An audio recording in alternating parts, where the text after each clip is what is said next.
Welcome to Tech Bytes and News, your daily roundup of articles featured in Hacker News. Today, we're diving into a fascinating photographic essay showcasing Japan's brutalist architecture. It's a surprisingly diverse and compelling collection. I'm intrigued. Brutalist architecture often gets a bad rap, but this sounds different. What makes Japan's brutalist buildings stand out? Exactly. The article highlights how the context matters hugely. While brutalist buildings elsewhere might be seen as divisive, even harsh, in Japan, the style seems to have a different reception. The photographer, Paul Tullett, even compares the international reaction to Marmite. You either love it or hate it. Marmite! That's a great analogy. So what are some of the key architectural features of these Japanese brutalist structures? Well, the common thread is the use of concrete, often left unfinished to show its texture. Think geometric shapes, functionality, a raw aesthetic. But the reasons behind this style are varied.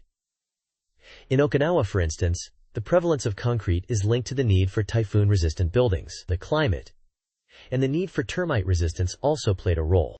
Interesting. So it's not just an aesthetic choice, but also a practical one in many cases. Are there any specific examples that illustrate this point particularly well? Absolutely. The Nago Civic Hall and Center in Okinawa is a prime example. The article emphasizes how the robust nature of concrete is essential given the frequent typhoons. It's not just about aesthetics, it's about survival.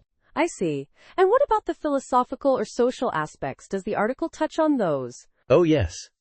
The article explores the different interpretations of brutalist architecture. Some see it as a reflection of government power, while others appreciate its raw honesty, viewing it as a refreshing contrast to more modern, glass-based designs. There's even a discussion of how some buildings reflect community-centered urban planning, like the mixed-use complex in Nago, which combines affordable housing with an elderly daycare center. That's fascinating.